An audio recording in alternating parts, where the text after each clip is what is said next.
Now, moving on to the next technical session. For we have our chair with us. She is Dr. Varsha Saraswat, Head Department of Education, Bhopal, and she's working there since 2004. She is awarded with two PhDs, one in English literature and the other one in education. She is very enthusiastic to pursue her research work and her publishing. She's a vibrant lady and has been active counselor for various IGNOU courses, and she is accompanying a number of students to complete their research projects. We welcome you, ma'am. Thank you. Thank you, ma'am. Thank you so much. Good afternoon, everybody. Today, all of us gathered here connected virtually for the 3 days International Virtual Conference on Gender Studies organized by Cape Coronel Trust and the Lavender Literary Club in collaboration with number of renowned universities all over the globe. First and foremost, I would like to convey my deep and sincere gratitude to President and Patron Dr. R.S. Rezen Silvest, President Cape Canarian Trust, and Dr. Mowe Roshan from Southwest and Debonga University from China and United Kingdom, along with coordinating team, advisory board, and everyone who incorporate his best for the successful accomplishment of this event. First and foremost thing is that what is gender? Gender means masculinity and femininity, because this is the web conferences organized on the gender studies. So I would like to say a few words about the gender. Gender studies related to the work on the masculine and feminine gender, but it is affected by number of aspects like caste, creed, nation, race, society, civilization, everything. In every constitution, in every religion, men and women are considered equal gender. But in every society, few norms are there that discriminate between men and women. Women are considered second gender. They are not given their due regards. This is the only reason that we would like to work on the gender studies or gender issues. Here, I would like to quote Gerda Lerner: women's history is the primary tool for women's emancipation.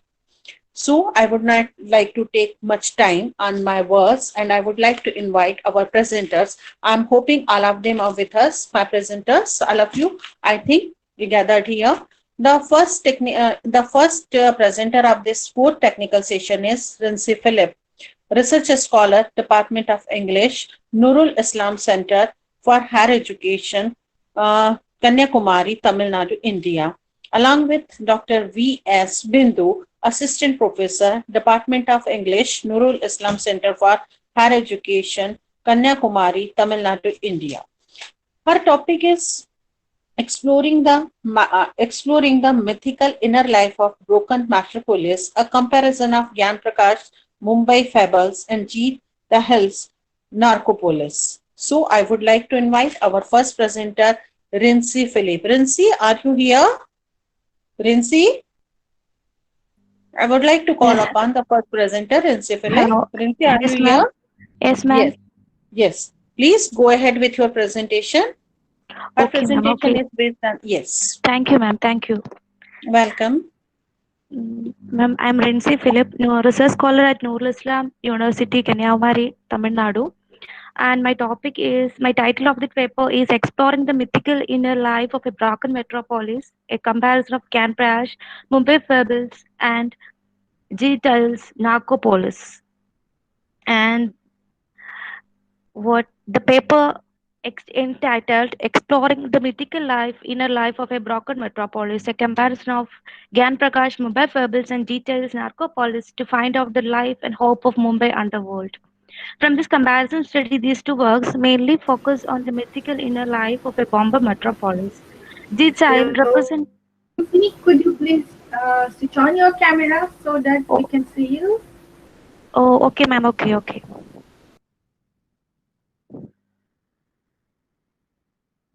Hello. Is it okay? Yes, thank you. Please continue. Okay. Rinsi, please open your camera. It's open, ma'am. Yes. Now everyone be able to see you. Yes, nice. Okay, ma'am. Okay, thank you. From this comparison study, these two works mainly focus on the mythical inner life of Bombay metropolis. Jeet Chahal represents a world which expresses the hidden history of Bombay through his work Narcopolis. He wrote from his own experience that when he lived in Mumbai, the place of drugs, violence, mafia, dons, and rich in many unlawful practices. Narcopolis, that work is also a voyage from Bombay to Mumbai metropolis, his experiences in Bombay underworld, and he was addicted to drugs, sex, and opium. Gyan Prakash is also an urban historian, expresses a country with new economic stability through his work Mumbai Fables. His work mainly focuses on Mumbai nights with gossips, politics, terror attacks, etc. The outer layer is different from the inner layer that this is so many people are struggling from daily bread. The whole city is controlled by the mafia dons, smugglers, and thugs. Mumbai Metropolitan is the capital of unlawful practices and unhuman practices. People's problems and struggles are expected clearly by Can Prakash that revealed both dark and clear like Mumbai through this. Both Jeetail and Gyan Prakash point out the condition of Mumbai from its old and new form.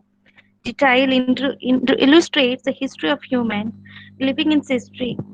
It clearly shows the socio political and economical background. He says that the city is changed as its name changed from Bombay to Mumbai.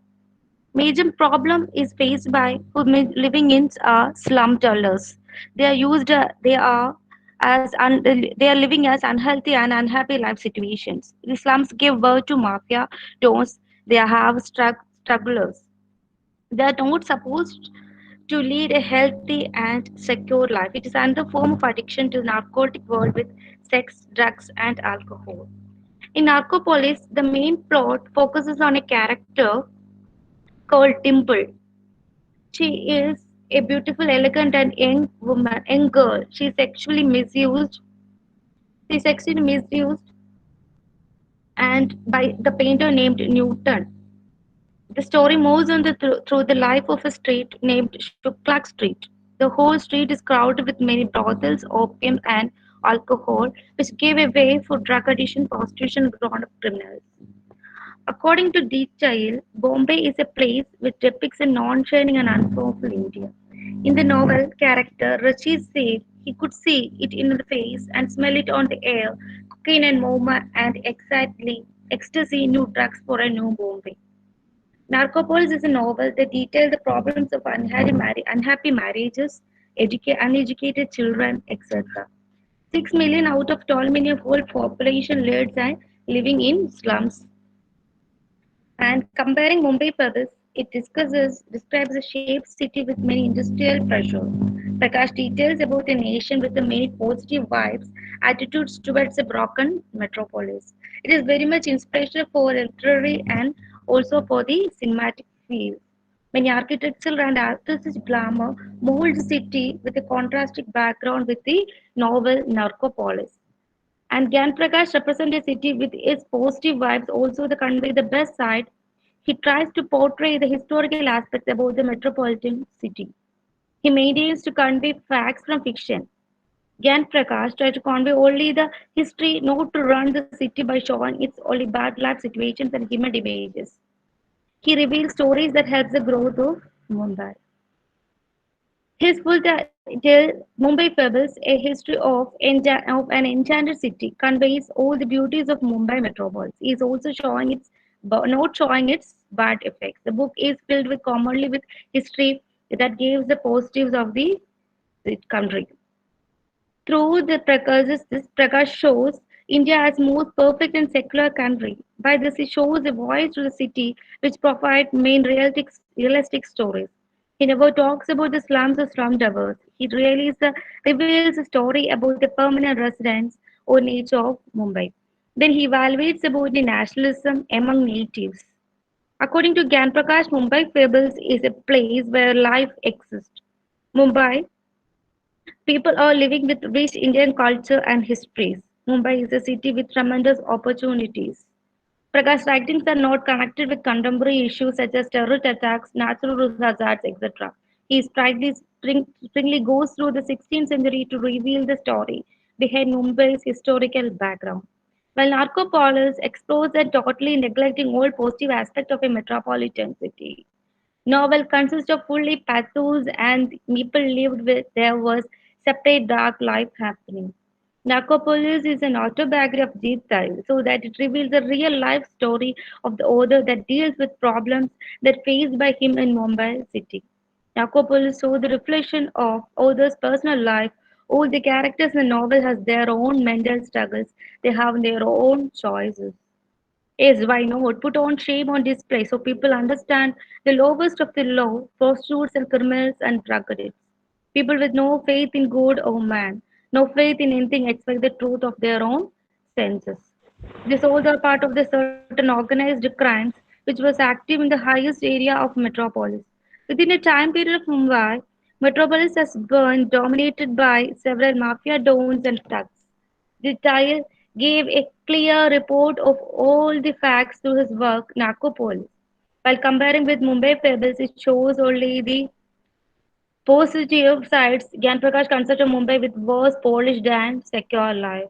All the way the two works expose two different characteristics of Mumbai life.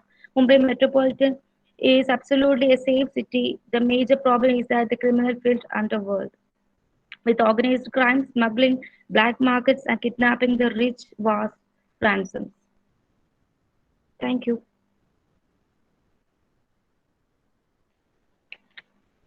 Welcome, Rensi. Very well presented. And I would like to congratulate you for a successful presentation.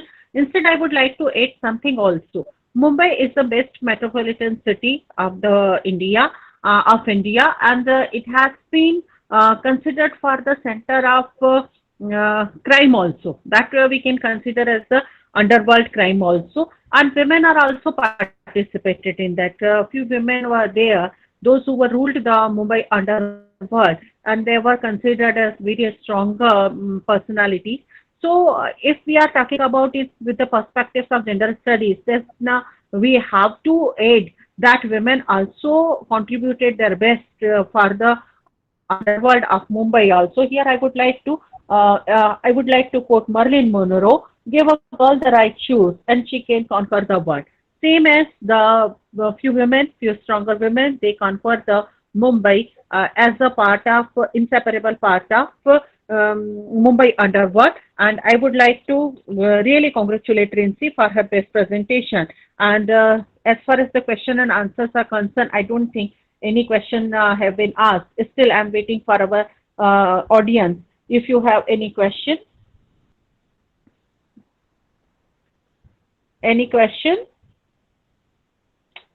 So, Rinsi, congratulations for the best presentation. Now, I would like to invite the Thank you, ma'am. participant, that is Tanya Pri.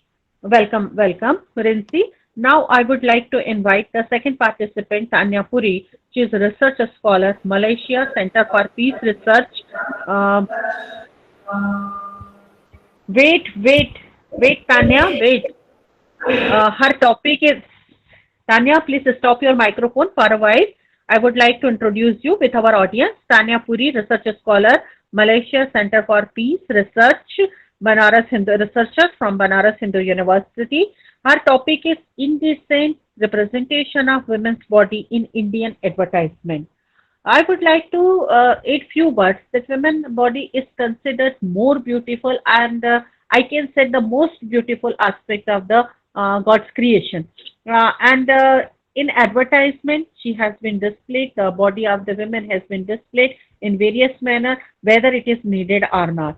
So I would like to invite our next participant to present her work on the given topic. Tanya Puri. Tanya, please. Do continue. Hello, ma'am. Yes, Tanya, do continue. Thank you, ma'am, for your kind words. I would like to present my screen. Uh,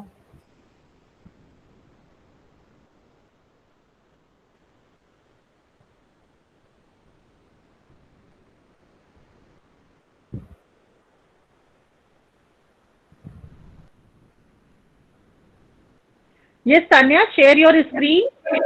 Just a second, ma'am. Okay, okay. Okay. Advertising birth is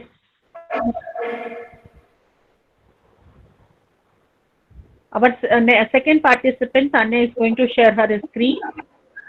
She is deliberating her paper on the advertising. Ma'am, is my screen is visible? Yes, yes.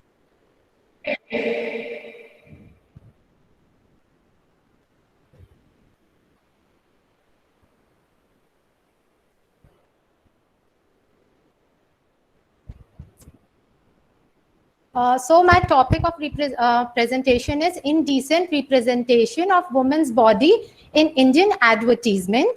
So first of all, the question arises, what is indecent representation?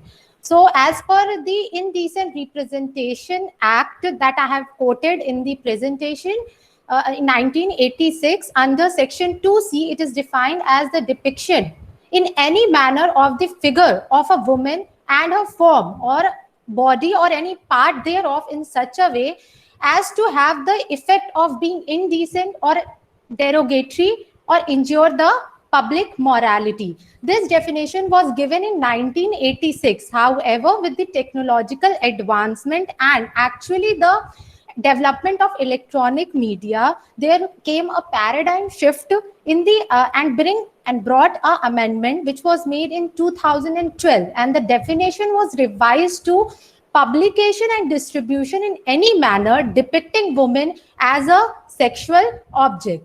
Now, I come to the introduction part of my paper.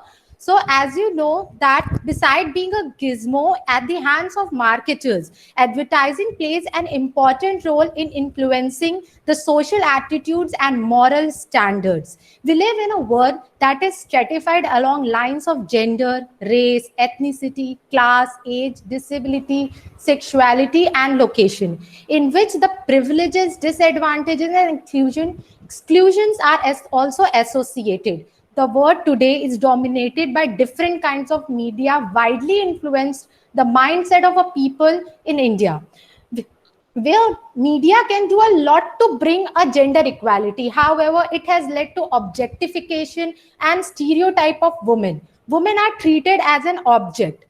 However, there are some advertisements which has witnessed a significant transformation in the manner women are shown. Now, what is commodity?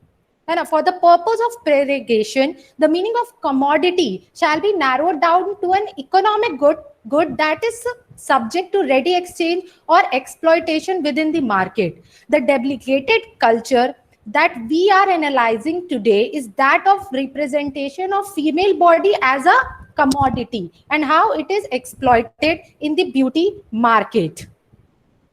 Here I have postulated the definition of objectification theory by Fredrickson and Roberts, that many women are sexually objectified and treated as an object to be valued for its use by others. Sexual objectification occurs when woman's body or her body parts are signaled out and separated from as a person, and she is viewed primarily as a physical object of male sexual desire. The platform for action agreed to the conference participants called on the countries of the world to address issues such as stereotyping of women. However, Indian advertisement have shared the principles of stereotyping of women. Advertisement has perpetuated and stereotyped image of women, firstly as a sexual object, as we all know, secondly as a household or an inconsequentially entity in traditional value system, and it has an impact is that it is putting mental pressure on women and a psychological pressure on a woman.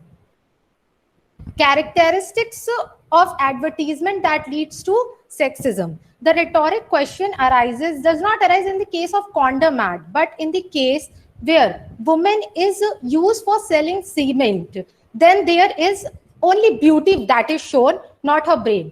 Now there is an analysis which I have came around.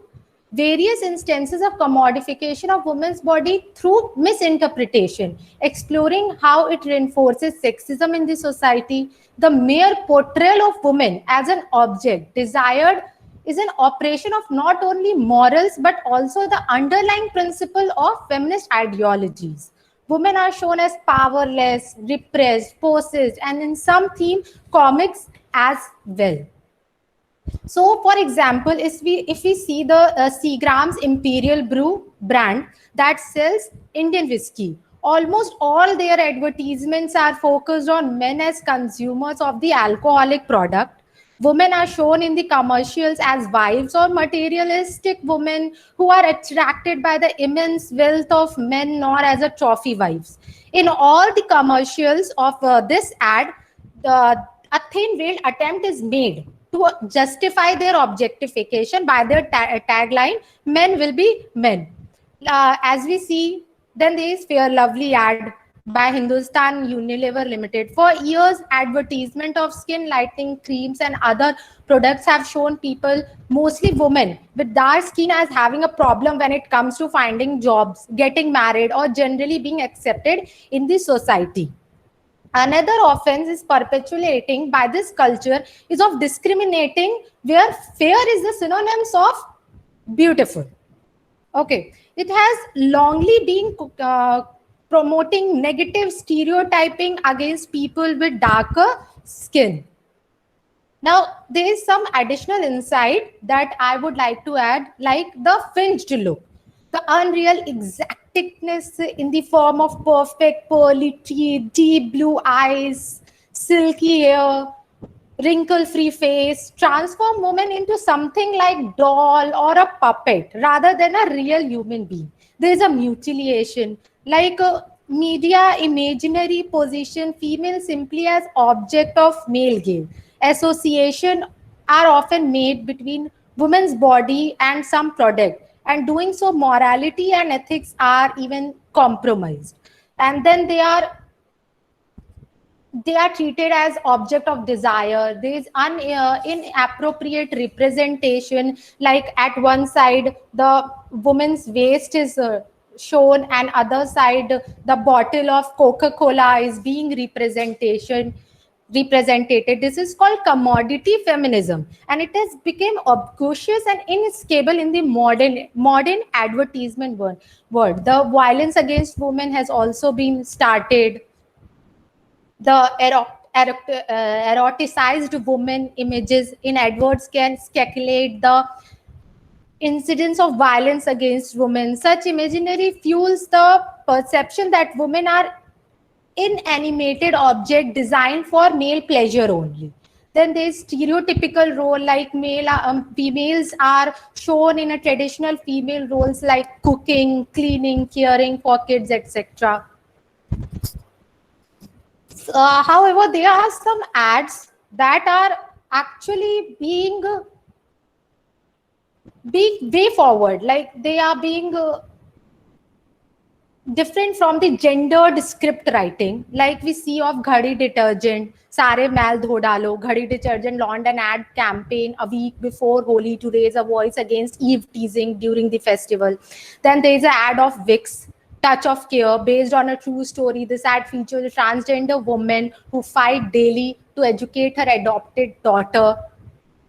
Then there is a Titan Raga ad, Mom by Choice. Then there is one special ad that is very close to me, or every woman it would be, of Comfort After Wash, a small step for being a big shine. This ad of fabric conditioner tend to uphold Ariel Share the Load ad campaign, which questioned the idea why only women doing the laundry at home, why not a boy or a male can do.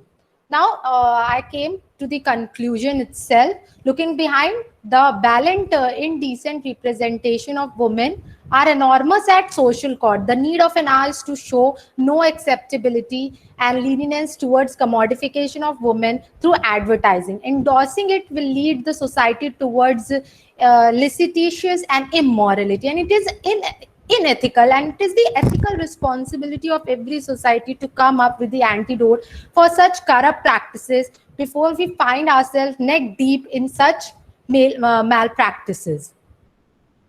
So thank you, ma'am.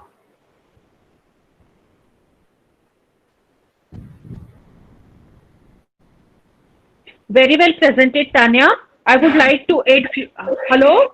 Hello, ma'am. Yes, ma'am. Yes, Tanya, very well presented. Congratulations for successful presentation. Please mic off your mic. I would like to say few words in favor of Tanya's presentation. I just want to quote Naomi Wolf. Naomi Wolf has stated that men are visually aroused by women's bodies and less sensitive to their arousal by women's personalities because they are trained early into that response, while women are less visually aroused and more emotionally aroused because that is that training. This asymmetry in sexual education maintains men's power in the myth. They look at women's bodies, evaluate, move on. Their own bodies are not looked at. Tanya, please put off your mic. Please turn off your mic. Yes, Tanya, ma'am. please turn off your mic. So I would like to continue. They look at women's bodies, evaluate, move on. Their own bodies are not looked at, evaluated, and taken or passed over. But there is no rock called gender responsibilities for that. It can change that real mutuality and equal gaze, equal vulnerability, equal desire brings heterosexual men and women together. So I'm more convinced with the Tanya's presentation, and I would like to add that there is really a need to change the perspective of men towards the women's body, and we have to pursue towards a more, we can say, more sophisticated, more civilized world, and we would like to go with that. Now, I would like to invite our next participant, Upendra Kumar, research scholar, Dr. K.R. Narayanan Center for Dalit and Minorities Studies, Jamia Millia Islamia, New Delhi. The topic of his research presentation is caste-based gender violence and the patriarchal conviction of Ranveer Sena, Bihar. I would like to say before inviting Upendra Kumar, in India, caste plays important role. Women of lower caste are treated as a thing. High caste men are free to use them in any way. They are abused sexually and in every manner. Now I would like to invite Upendra Kumar for his presentation. Mr. Upendra Kumar, Yes, ma'am. Hello. please do continue. Do continue and share your screen. Okay, madam. Thank you. I prefer to share my screen.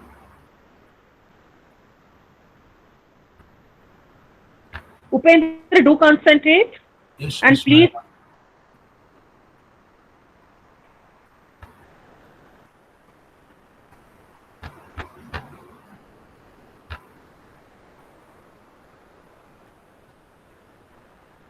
Ma'am, it is visible on my PPT.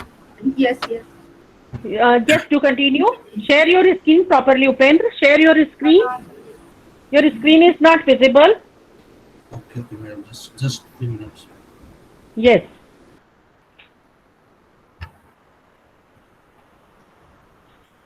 Click on the present now option. If you click here, then there will be Just- your just few entire minutes. screen sharing.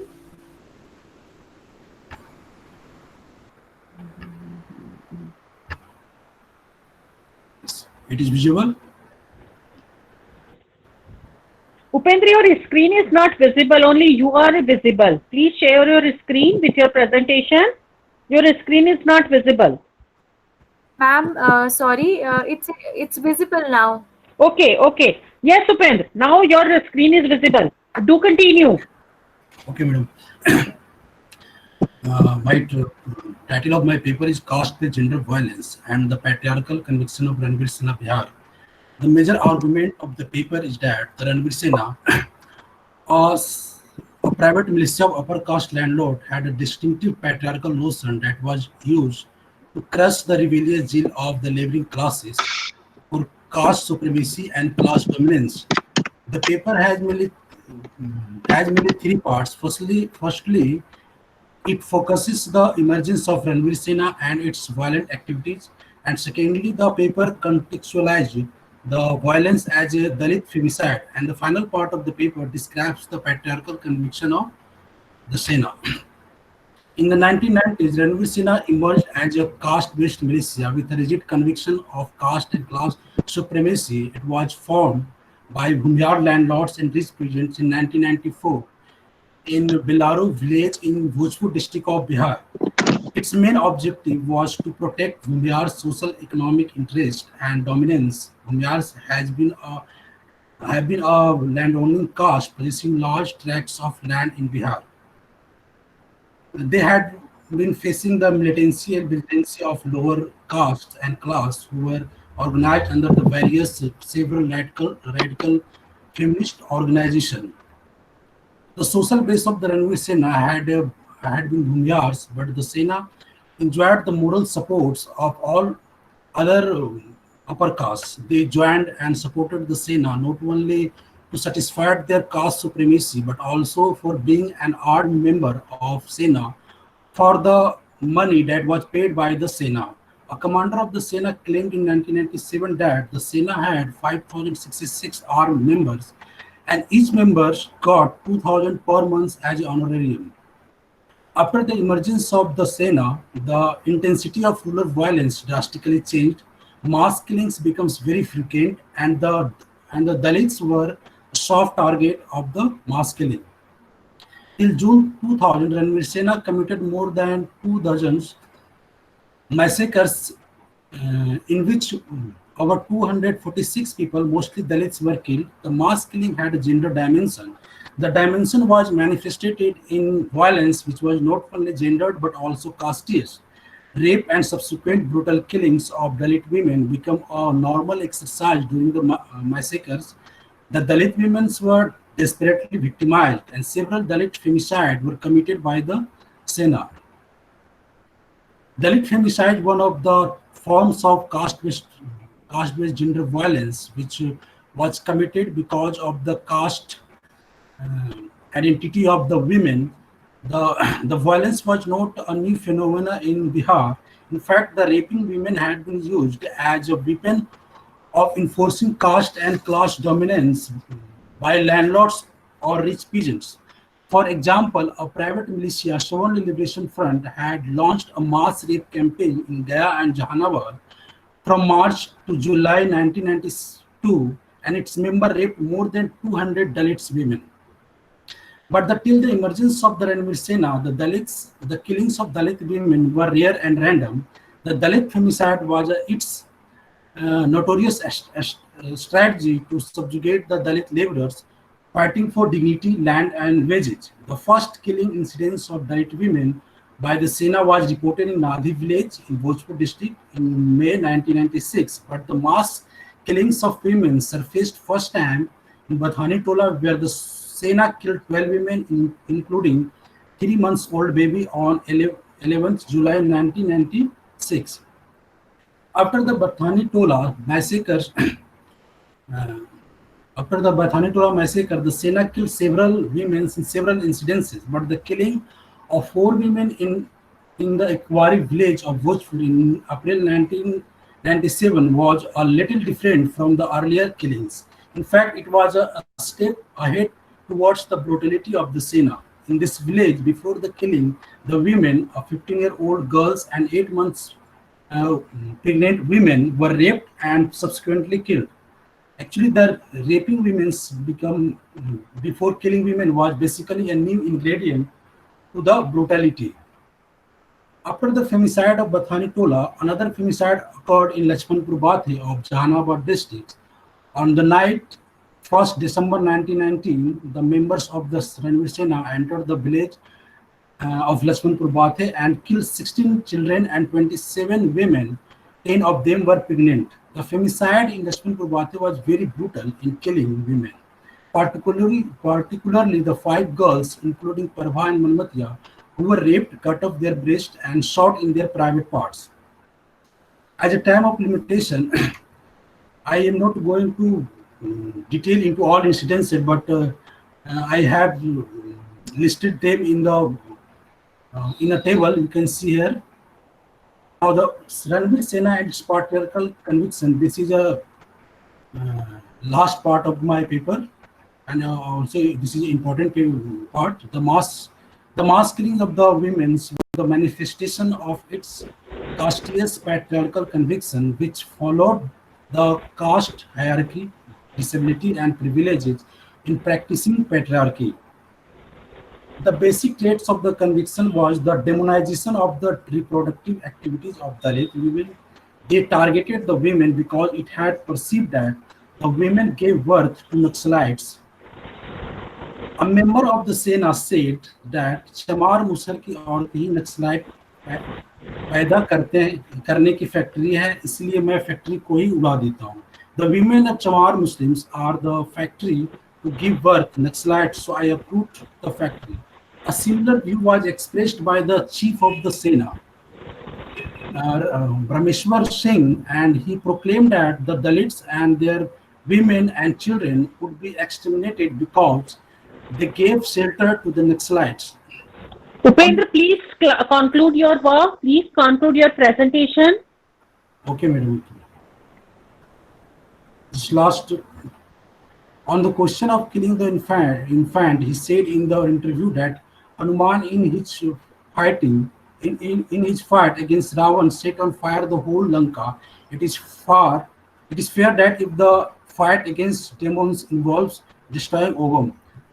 Just I concluding my by saying that the caste of gender violence in Bihar was manifestation of particular patriarchal notion, which was based on the conviction that the reproductive activities of the Dalit community had been paid for the dominance of Bhunyars, as the dominance depended on the caste hierarchy, which largely impacted agrarian relation in Bihar. So the caste was very strong element to guide the activities of Sena that reflected in the mass killing of the Dalit women. Thank you, madam. Okay, welcome, Upen.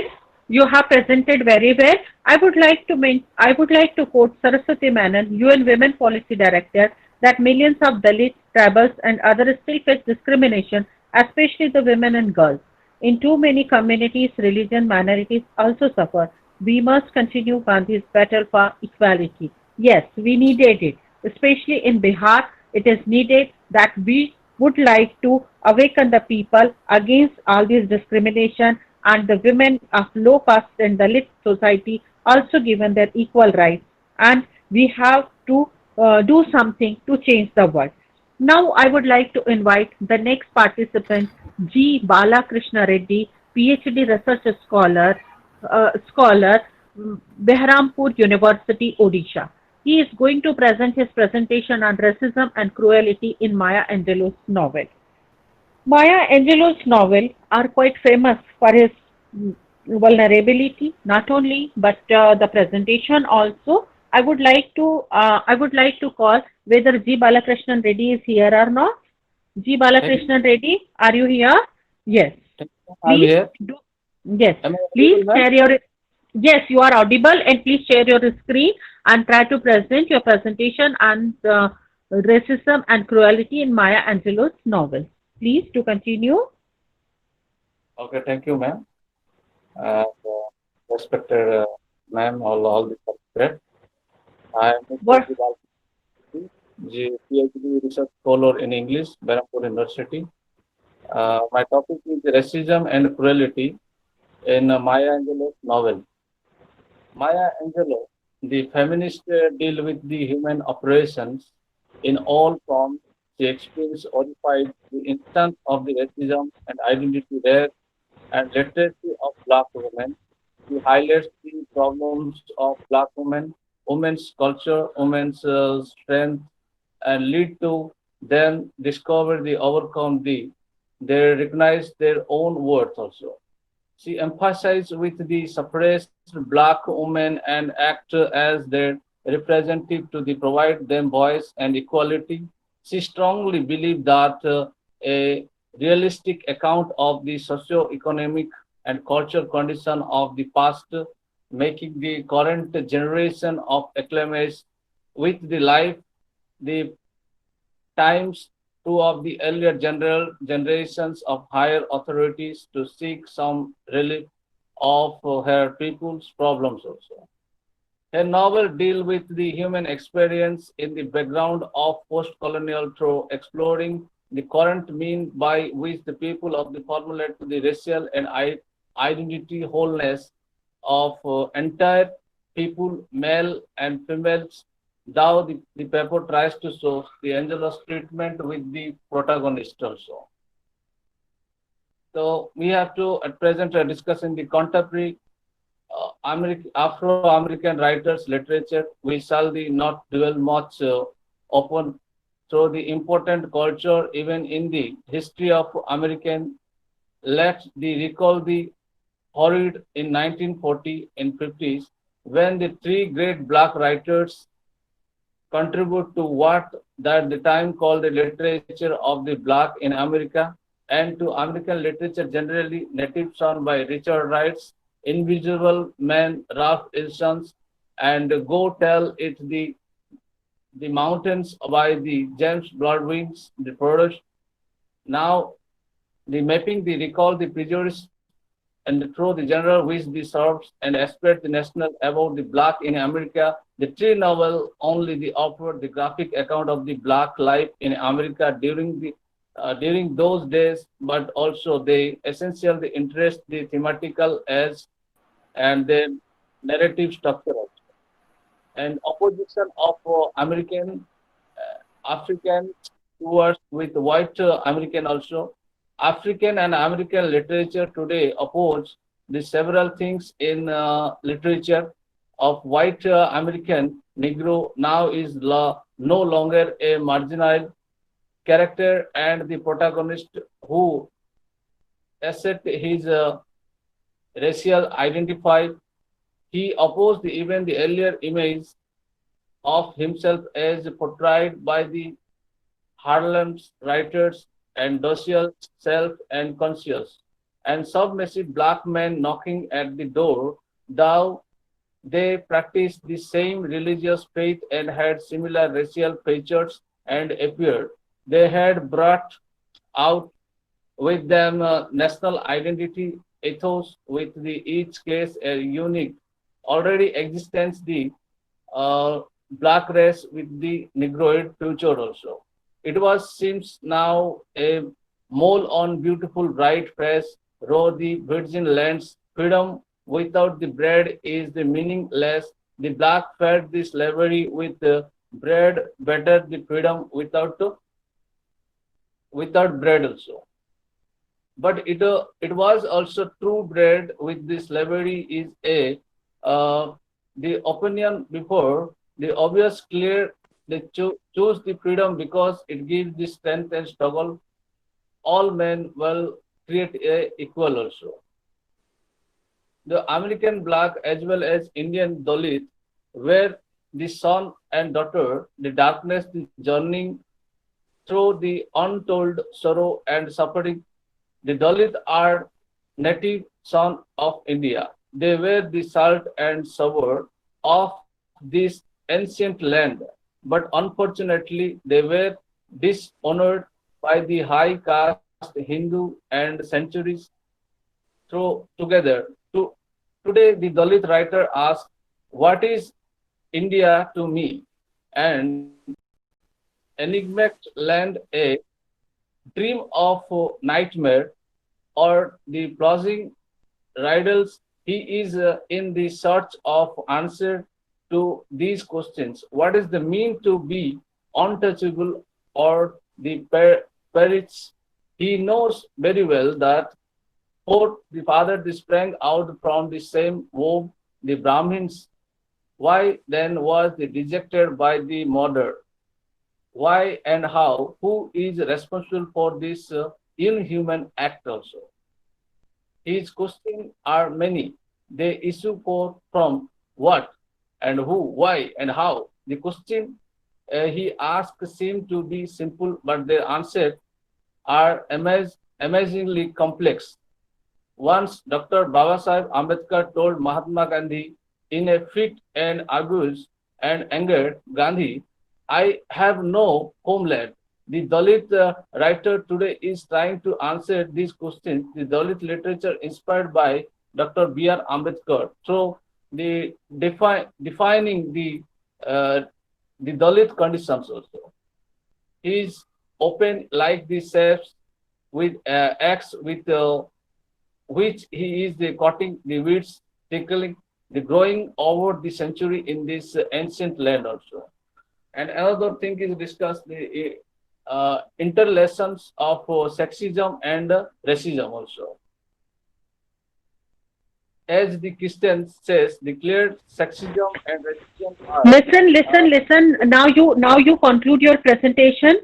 Please take care of time. Conclude your presentation. Okay, ma'am. So now I'm going to conclude of my paper. Now there are two important strands in Angelo's fiction under the formally organized image of the shadow.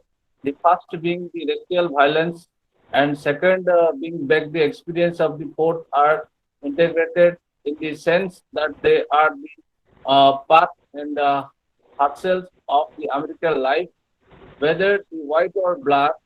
The former originates in the white and latter has the root in the black, and both can be cured of only the source is left in a deformative tendency interpreted by the individual breath and conflict of the learner from the mistake and try to form themselves a letter of themselves. Before bounded back to thought.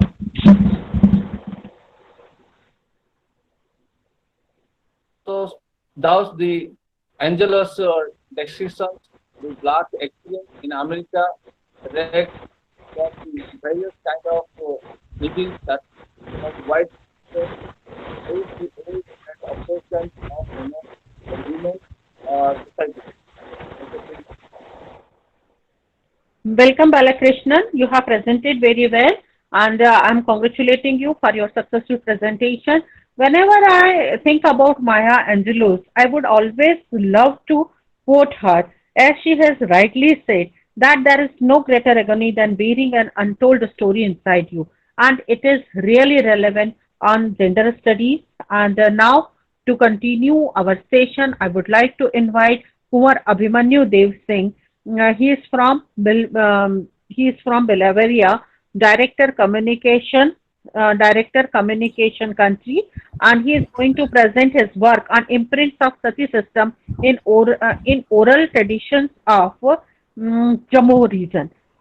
I just want to introduce what is Sati system. Sati system was an ancient, we can say it is an ancient system, and it was really a horrible situation for the women of that time when they were forced to sacrifice their life on the pyre of their dead husband. And it has been, the Sati Pratha has been has been abolished by Radha Ram Mohan Rai, and he worked really for that, and now it has been completely eradicated from India, and now we have a strict law, and the force is there to stop all these things. Now I would like to invite Abhimanyu Bilwaria for his presentation. Abhimanyu, please share your screen. Yeah. Hi. Thank you, ma'am. Varsha, ma'am, it's been pleasure to present paper under your session, under your chair, because I see that you are a very charming and a wonderful chairperson who always has so much of wisdom to take any reference and talk about any random thing with so wonderful way. I wish if I could develop that heart like yours. So my name is Kumar Abhimanyu Dev Singh Biloria. I am from Jammu and Kashmir, and my co-presenter is Dr. Shubhra Jamwal, who is Assistant Professor of English in Government College of Education. So, ma'am, I'm going to share my screen. Yes, do continue, Abhimanyu. Do continue.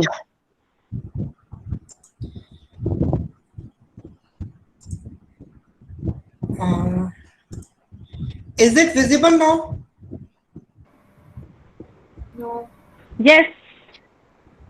It is. Your screen is not there. Your screen is not there. You are there. Okay. I think you have to share your.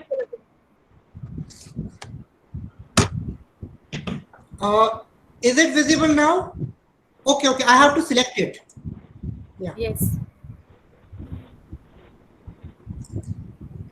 Yeah. Shubhra, is it visible? Yes. Shubhra is there. Shubhra is visible. Yeah, Shubhra. The screen also now. I think Yes, the screen is yes. visible, ma'am. Screen is also visible. Abhimanyu, you continue. Okay, thank you, ma'am. So I'm going to talk about the imprints of Sati system in the oral traditions of Jammu region. First of all, what is Sati system? As ma'am has wonderfully portrayed, it is not a very good system, and it is self-immolation in the fire of your husband. But the concept, when we talk about Sati system, how did it originate? It originated during the as a response towards the Muslim invasion in the 7th or the 8th century, because till the 10th century there was no reference of Sati system in the text. So whatever the reference that I am giving here, which is in the Rig Veda book 10, chapter 8, shlok 18, it itself says the woman rise, leave your husband dead aside, so go ahead. But yes, the Kashmiri scholar of JNK, he has in 11th century mentioned that the Sati system is very much prevalent, and this is the kind of a suicide, and suicide should be banned. As ma'am has rightly said, it was a very derogatory practiced among the people of our country. So talking about the Jammu region, when I say these are the Dogra speaking people, and Dogra speaking people, they come from Jammu, Sialkot, and certain parts of Himachal also. So I am taking presentation or Sati system or the oral tradition of Jammu, which is presently Jammu in the political context now. So the language which they speak is Dogri. Now the ballads, which are the oral tradition of ballads are of three kinds which are identified here.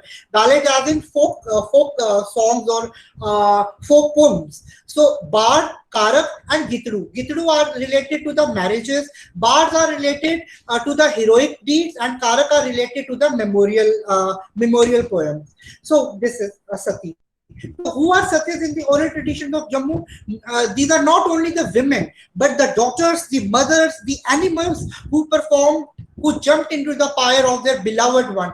Again, I am saying it is not in Dogra region, in our Jammu, there are ballads in which mother performs Sati for the daughter. And if we go to the higher toward Bhadrava side, there are ballads or Dogri Bhadravahi ballads or stories also in which husband performs Sati for the wife. So it is not the gender related, very strict genderized here in my region, in Jammu region particularly. So what is Sati? As I told you, this is Stoti. Stoti means the small memorial which is built in the memory of that woman who performs Sati. These are my Stotis, madam, and my dear participants. These are my Stotis, my ancestors who have performed Sati since 1255 AD till 2020. These are three women who have performed Sati in my ancestry. If we talk about the ballad, one of the wonderful ballad in which Data is the term given to the god. So Dati is the term is equivalent to goddess. So there is a widow Cheer. Cheer is the lower caste community or the Dalit community, untouchable.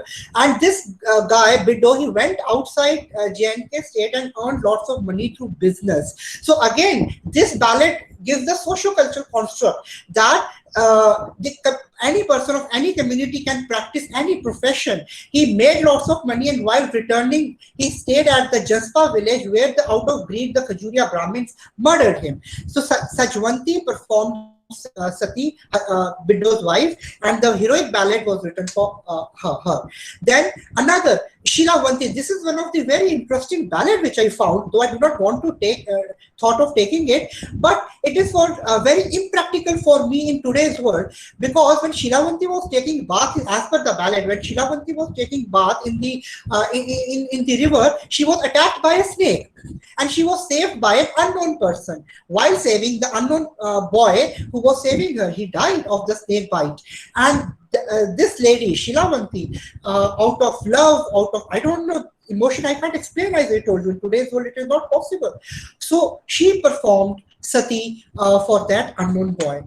Next ballad is I'm going to talk about Dati Lado.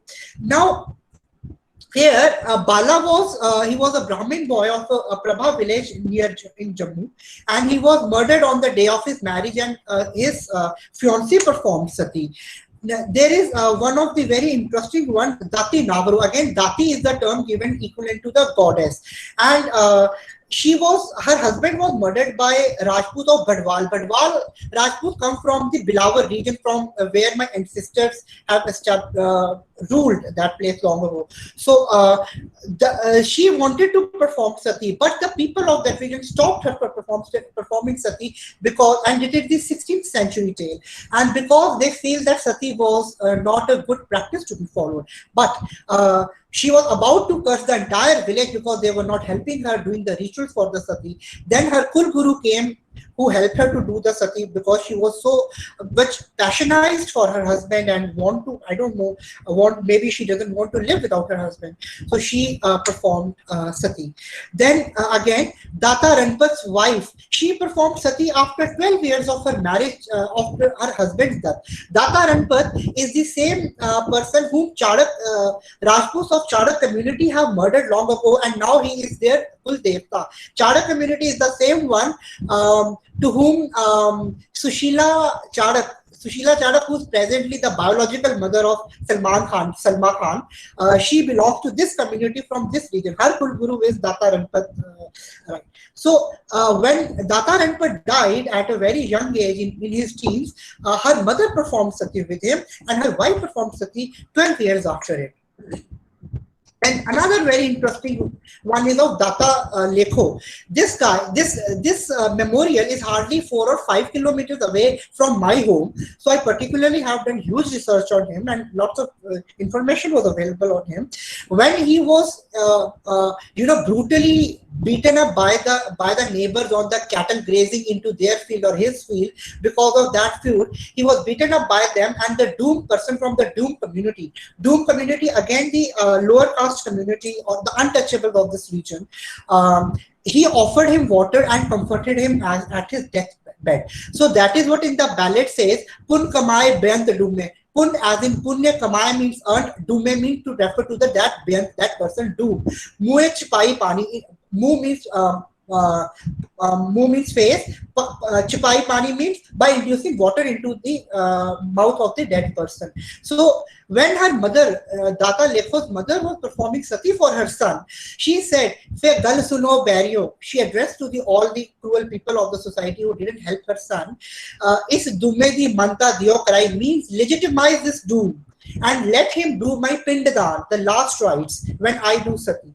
So imagine now the samadhi of Data Lekho, Data Ma is the mother of Data Lekho and Data Doom. Now the Doom is also raised to the community, to the level of God, and he is being worshipped by all Hindus of all the caste near my place. That I know that. Another is Bard of Ranguna. Bard is, again, I told you, is one of the ballad forms. He was performed. He was murdered by some people on the land feud. Again, his mother performed sati, not a wife. Then the level of sati is so much heroized, or is so much given such a higher level, even at the divine level, that you will see when Dati Chrago, when her son was bitten by a snake, she took him to the Naga shrine, a temple of Nag Devta, to save her for the treatment, but he could not be saved. And she did sati with her 12 years old son, Radhe, and she was given up such a divine and godly position that people have stopped worshipping that Nag Devta of that village in Tokal in Kathua. It is in Kathua, hardly 50-60 kilometers from here. And now they have stopped performing Nag Panchami. They don't worship her, rather they worship Dati Chrago. So similarly, we have Data Bala. Listen, Abhimanyu, please try to conclude, because please, the time is going to be over. Okay. Conclude your presentation, Bete. Okay, ma'am, sure. So certainly, I'm going to so what I want to say is that the in this region, the sati system was not confined to the burning of or immolating a wife for her husband. It was out of the passion or out of the love for the beloved one, by a wife or a son or even the animals. There is a ballad on Baba Jitto which is referred in history also. The last ballad which I'm going to talk about. In which when Baba Jitto was being burnt or put on fire, his cow also jumped, his dog also jumped, which is very unnatural because animals run away from the fire. So here we see the sati system has a different concept as defined by the sati system in other areas of this region. It is more of a passion. Though burning yourself alive, I don't in favor of it. Talking about on humanitarian ground, this is not something, but this gives us a very socio-cultural construct of this region about feminism. Thank you so much, and thank you, Shubhra, for this wonderful photographic presentation. I think, ma'am, this is all I want to say. I'm open for the questions now. There is no question, Abhimanyu. I think there is no question in the chat box, and really it is a wonderful session, and you have given us tremendous information regarding to Sati Pratha, because we know very limited about the Sati Pratha, because it is only restricted to burning of a lady on the pyre of her dead husband. So Yes. you have given us wonderful information. Now I would like to conclude the session with the words of Tista Handel. Women have a history that has been systematically suppressed. Our collective spirituality has largely been trained to fit the needs of men and those in power. This has a profound effect on the self-esteem of the girls and the women they become. The influence can be seen in their life choices, partners, and financial security for the rest of their lives. It also has an effect on the way their future partners will view them and ultimately treat them. Our girls deserve better. The time to introduce feminism and women-centered spirituality to all the children is now. So the same feeling I have, that we need to we need to organize such events and to motivate our girls, to train our boys, to visualize a different perspective on the treating of the girls and the treating of the ladies of the society. We should have to prepare, we should have to create a society that is safe for the women, that will be safe for the girls. They must be rape free, they must be tyrannized from all the ill powers of the society. They should be considered as equal gender. And at the concluding part of my words, I would like to thank Dr. R.S. Regent Silvest and Dr. Morvi Roshan for giving me such a wonderful opportunity to chair the session. Thank you. Thanks to everyone.